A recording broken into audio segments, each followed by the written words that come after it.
Hello everyone and welcome back to Animation Pilgrimage, the show where Whitney and I take a look at every single theatrically released animated film in chronological order. I'm Tennille. And I'm Whitney. And today we are taking a look at I Go Pogo from the United States. Yes. So, I Go Pogo is is based on a comic strip written by Walter Kelly. And I Go Pogo is a parody on the popular campaign slogan, I Like Ike. Mm-hmm. And so this is a movie that is a little bit of a political satire on American politics, in which our main character, Pogo, kind of runs for president, but not really. Yeah, how about we go over the plot synopsis? Yeah. So, Pogo is an opossum, apparently. Not that you could tell from his character design, but that's fine. It's a cartoon animal. It doesn't need to look like what it's supposed to be. He's running for president, but he doesn't want to. His friends set up the whole thing for him. The alligator, the owl, the turtle. They're trying to run his presidential campaign for him while he's just off. They're like, you'd be a great president, Pogo. And he's like, I don't want to be president. And they're like, oh, but that's what would make you such a great president. Mm-hmm. Uh-huh.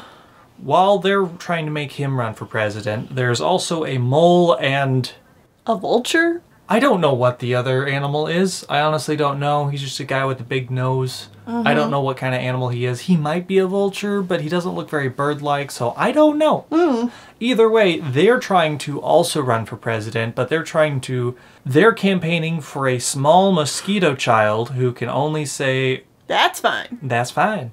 One phrase, so they can manipulate him to do whatever they want. Yeah, they just want to appoint a figurehead to act through. Yeah, so they're evil politicians. Right. And like that's the movie. The Pogo's friends are kind of idiots, and silly hijinks ensue, and they try to run a campaign and like make money by stealing from people and literally shaking them down and taking all of their money. Yeah. There's silly hijinks where they try to drive a car and it doesn't work, and a lot of these jokes only kind of have to do with politics. They hire a P.T. Barnum caricature of a bear to run a carnival to steal people's money as well. And he's like a sleazy businessman. He's like, I'm gonna take all your money. Yeah, he's like, oh, well, I'll just take 70% of the things, and then, he builds them afterwards, and he's like, well, for damages and blah, blah, blah, blah, blah, all the money's actually mine. Mm-hmm. Yeah. Stuff like that. They do like a cookout at one point, and the small mosquito child falls in the really terrible soup that the alligator has made. Mm-hmm. And it changes his mind, it changes his brain, and he can now speak eloquently in full sentences and stuff. And he's like, I don't want to run for president anymore because I'm just being manipulated and used, and I don't like that. Yeah. And so finally, I can say something other than that's fine. Yeah.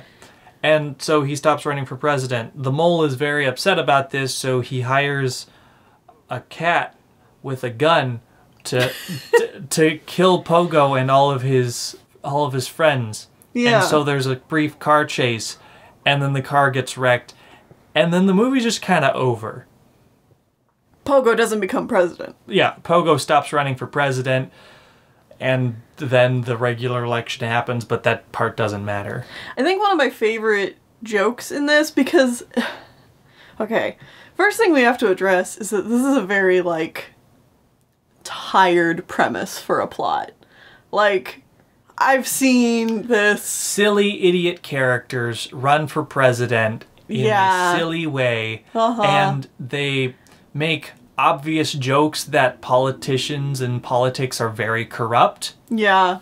And that's it. Yeah. There's not a lot of new jokes here. But there are a couple good ones. I liked the exchange between the, grouchy character and Pogo. I feel like, there's another character I never mentioned, but he has, this grouchy best friend character who constantly gets left behind, and he's just kind of a different kind of idiot, and he likes fishing, but he's really bad at it. He seems to be the character that is inherently bad at everything he does, but like Pogo likes being around him anyways. I think his name is Porcupine.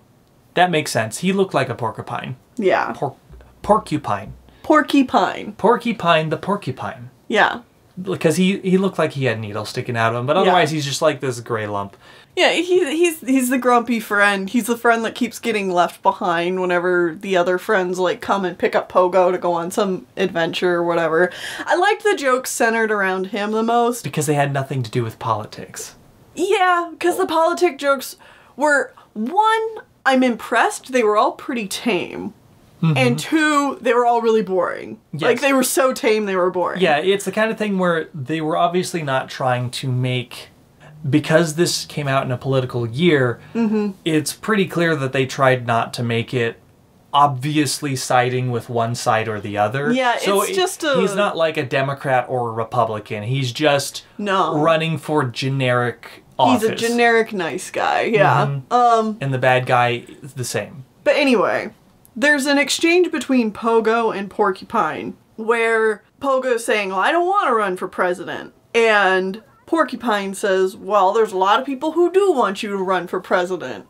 I think there should be a vote. I think there should be a vote. and Pogo's like, yeah, but if I become president and I win... Then I lose. Then I lose, because I don't want to be president. And Porcupine's like, wait, you're saying that if you win, you'd lose? But if you lose, you win. And they're like... Yeah. It's a lot of fun wordplay semantics that was going on. That was fun. Yeah. And I shouldn't say every once in a while. I would say probably the main big charm of this series, from what we could tell in this movie, is that there is a lot of that, like, wordplay going on in these comics where characters kind of obliviously say one thing and mean one thing, but they're saying something else through wordplay. Mm-hmm. And like that's the joke. And I like that. These are all like country bumpkin characters living in the deep south in a swamp. Mm-hmm. God, I don't know for sure what state they're supposed to be from, but I would guess like Louisiana or Florida or somewhere in that area. It's deep south swamps. Yeah. So yeah, they live in areas with the swamps. They live in the Okefenokee Swamp, is what I think it's called. Okay. But yeah, like this was fine. Mm-hmm. Like, I don't think it was bad. If we could have found a version of it where it wasn't a VHS rip of a television screening of the movie. Right. That was uploaded to YouTube. The colors were way off. The audio was kind of hard to parse, especially when you add on to the fact that they're speaking with like these kind of thick southern accents as well. Mm-hmm. It just made it kind of hard to understand everything. And then, like I said, the colors were off, which was too bad because I really felt like visually, this was a pretty interesting looking film. I liked the claymation. The sets were all very dense, which was really cool. So I'm just sad that like the colors weren't correct. Yeah. Yeah, I was going to say, this is a stop motion film. We never pointed that out, but you could tell. And it looks good. Like, I think they did a good job. No characters blink. So that's one downside, but again, that's one of those things that comes from stop motion, is facial emoting is usually one of the biggest problems. But even then... I think they still do a good yeah, job. like this, it's not going to be anything that blows you away, but the animation is all passable and all pretty good for the time being, like for the time period it came out. And with doing like these cartoony of designs, I'm surprised that the characters didn't look super stiff. Yes, I would agree. So, you know, would I recommend this one? Not particularly, but it wasn't bad. Yeah, I would agree with that. I will say my favorite scene was one of the times that they were fishing. Yeah.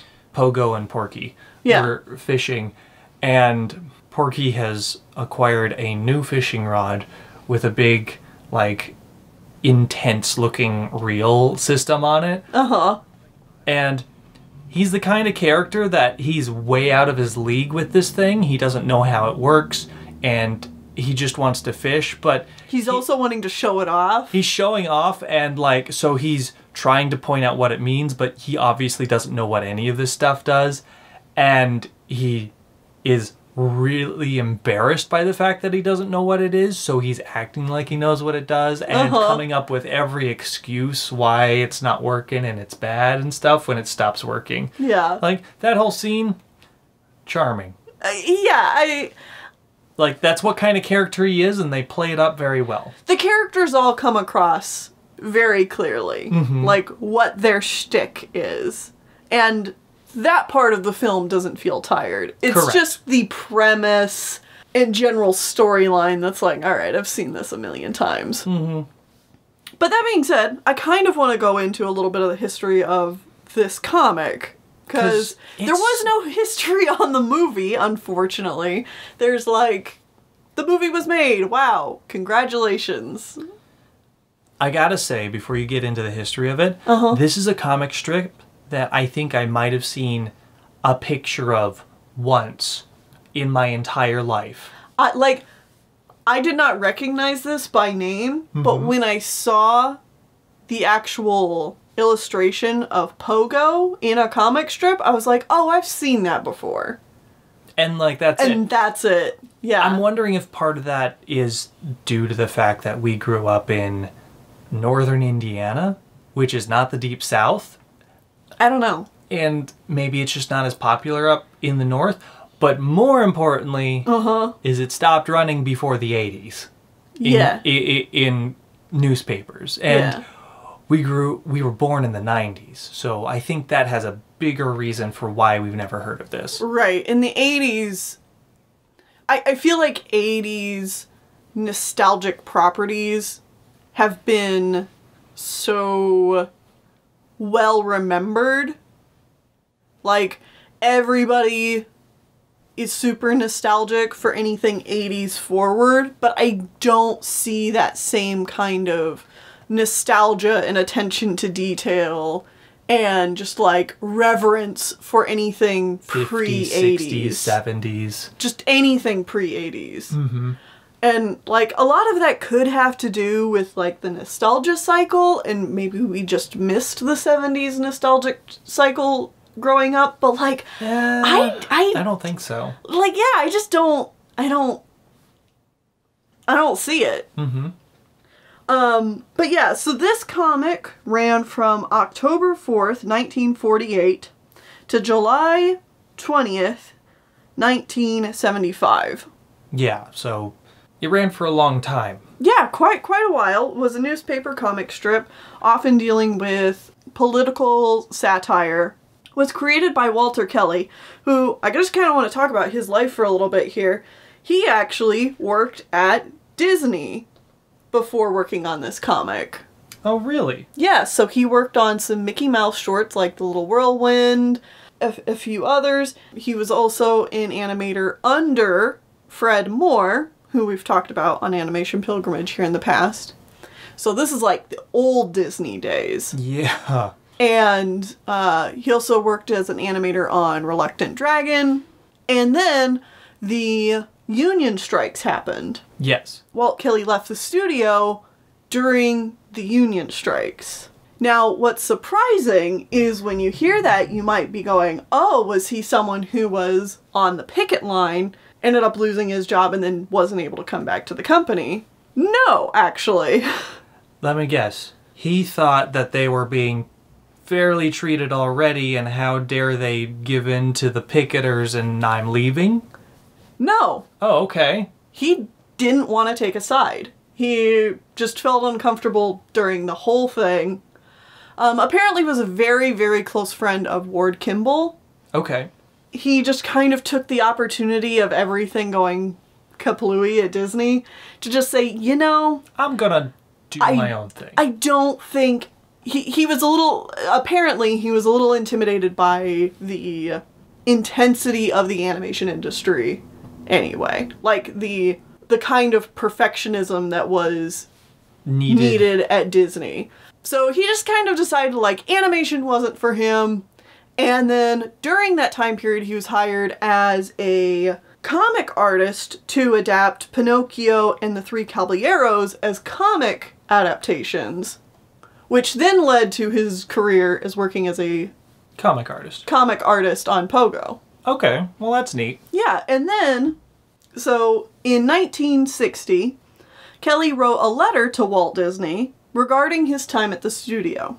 Just in case I ever forgot to thank you, I'd like you to know that I, for one, have long appreciated the sort of training and atmosphere that you set up back there in the 30s.